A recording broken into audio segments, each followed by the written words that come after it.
Shake. Quiver. The receipt. Pretty small box for a big price.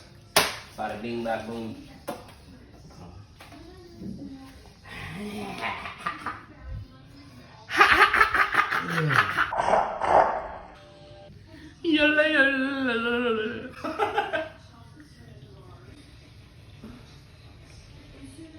Bro, you ready, bro?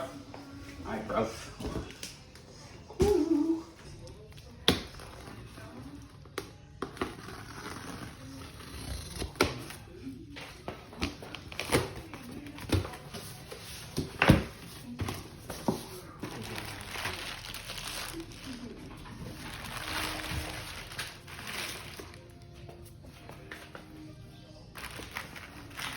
Massaging around.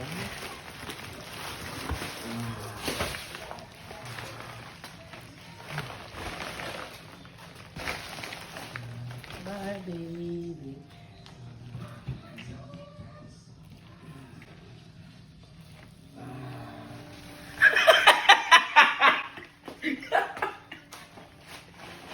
Angel gonna be pissed. Ooh.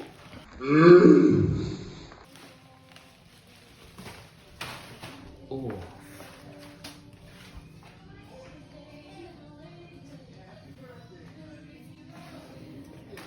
Ooh-wee.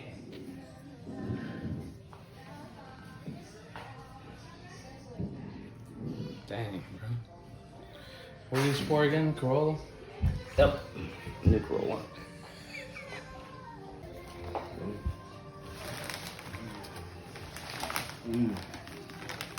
Oof. Are you eating these? Oof. So.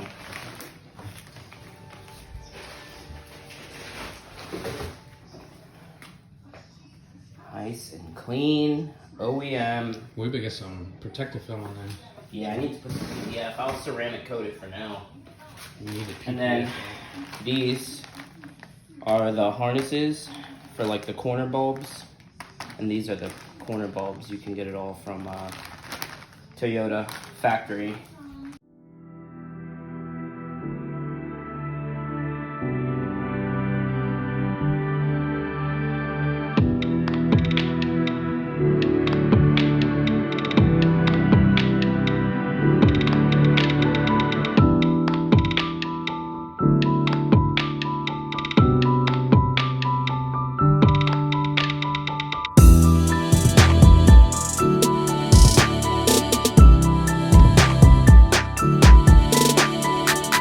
What tools do you recommend for this type of job to do this? So This is what we use here. All right, so the tools that I recommend is obviously you're gonna need a 10 millimeter socket. That's to remove the nuts that are kind of on, that connect the headlight to the inner fender. There'll be two of them, one up top, one below, and then you'll have a 10 millimeter, most likely a 10 millimeter bolt. The previous owner put these fancy kind of rivets in here, but most likely there'll be a 10 millimeter bolt that you remove there. And from that point, you should be able to pull the whole housing out. Once you pull the housing out, if you want to do the wiring the way that we did, you'll just need a pair of wire strippers. We have a crimp tool here just to kind of hold everything together. I did get this set here. It's just like a tap nylon set that makes it quick to disconnect if you need to. And I just got this off Amazon. It was relatively inexpensive. And then we just kind of got some regular wire. I got 10 or 16 gauge wire. This is red and black. I just got for power and ground, which is what you would most likely need for your regular applications. But other than that, that's pretty much everything you need to do it. So.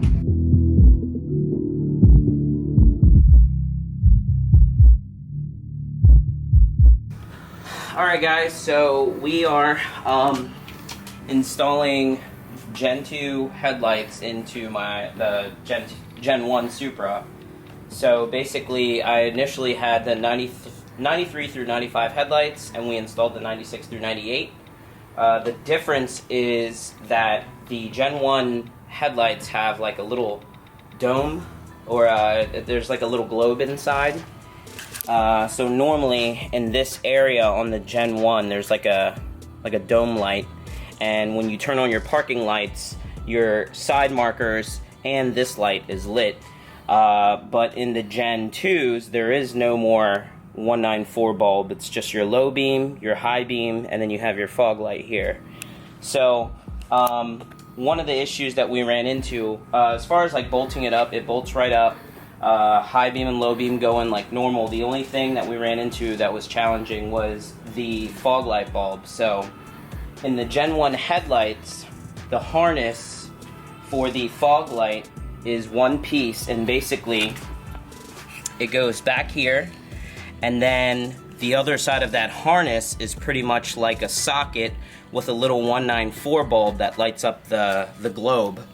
But in the Gen 2, since that's not there, I did have to buy a new harness with the Gen 2 for the Gen 2 headlights. But the Gen 2 headlight harness only has a power and a ground, whereas the OEM has 3, because it normally has the 194 wedge bulb. But since that's not in this, what Bo and I learned is you'll have a green wire. It's like a green wire with an orange stripe. That's going to be your ground, and then you'll have a white and black wire. That's going to be your power. So the solid green normally lights up the 194 wedge bulb in the Gen 1s, but since we don't have that, we don't need it. All we need is our power and our ground. So solid green with orange stripe for ground, white and black for power. So basically what we're doing, just to kind of clean it up nice and clean, is we're just taking some wire here, and what I'm using, to me, it really comes down to preference. But what we're going to do is we're going to use these tappers, and it's really clean. Basically, you just clamp them on top of the wire, and it'll make the connection. Then it'll have a opening slot here, and then what we do is we take these ends, crimp them onto here, and basically it will plug right into that. So that wire bridges the two connections together without having to cut physically. Exactly. So what we're going to do is we're going to go ahead and add these connections to the OEM harness, and then we should be able to plug them in, and everything should work properly. So yeah. So here's this is the OEM harness. Yeah. So here's the OEM parking switch / fog light. We took a continuity tester and checked which ones were hot. So these two are hot and one is a ground. So basically, one of these go to the fog light. So you gotta make sure you select the right one for the fog lamp. Otherwise, it won't come on. So I'm gonna just split this up the middle a little bit so I can have more to get to. But basically, our ground, as we mentioned, is gonna be the orange with the green. So I'm just gonna use this blue connector here. Go ahead and just pull this out. So what is that, green and orange? It's a green, it's like a green wire with the orange stripe. Okay. And basically, once you have that on there, you're gonna take a pair of like pliers, and that will secure that. And then our power is gonna be the white. Do you remember with the black stripe? Oh, white with the black. Okay. Mm-hmm. So that's the fog light power. Yeah, this is the power to the fog light. So we'll take that, close it up.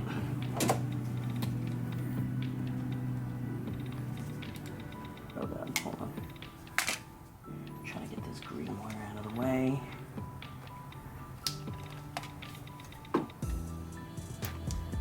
Okay, so now we have those connectors.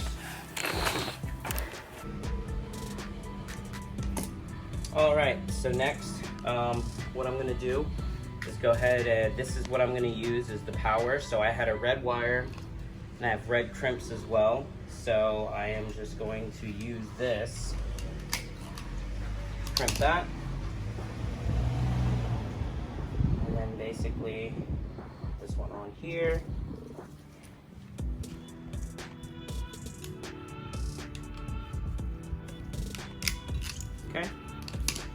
there we have our power wire. Now guys, just keep in mind, I'm sure that there's probably other ways that you can, you know, make the connections. It all comes down to preference. This is just what I wanted to do because to me it seemed a lot cleaner. You're not cutting any factory harnesses, you're kind of just tapping into them. Not that I ever plan on changing them, but you know, I just try not to if possible. So what we're gonna do, as you can see, this is the new harness for the headlights, or the new harness for the fog lights. So what we do is we go ahead and just kind of plug that in, and then this is the harness for the, or I'm sorry, this is the power. So now you have your power and your ground. What we're gonna do, let's go ahead and come to here, and basically this is our low beam. Oh, this is our low beam. Do you want to test it, or you know? I know. Okay. I have a pretty good. So that's the low beam. This is the high beam.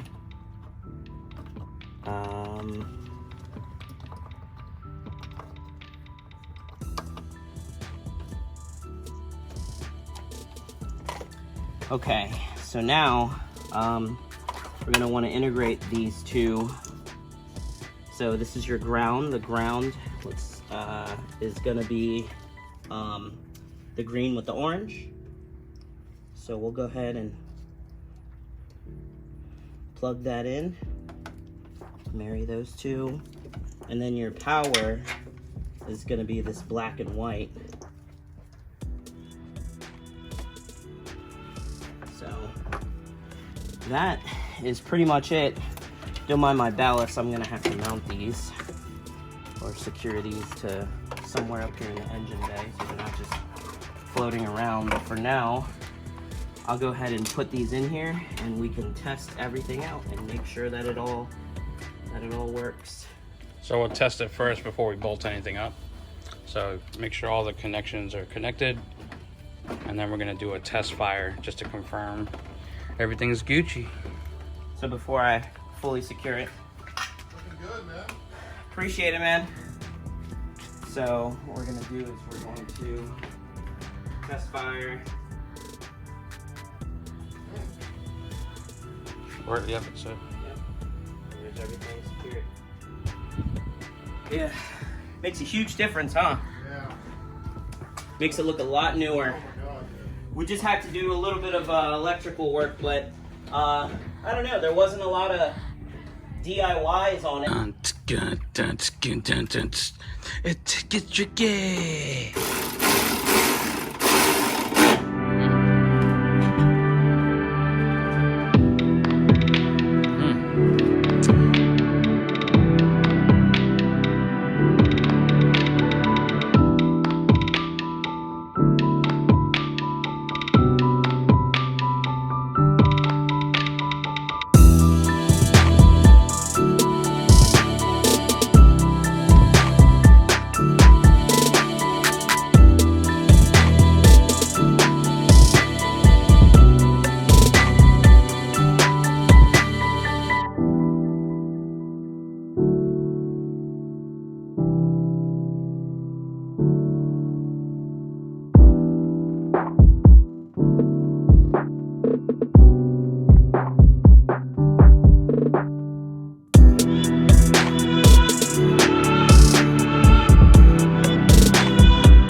Hopefully the video was helpful, and I'll definitely keep you guys updated on the next install.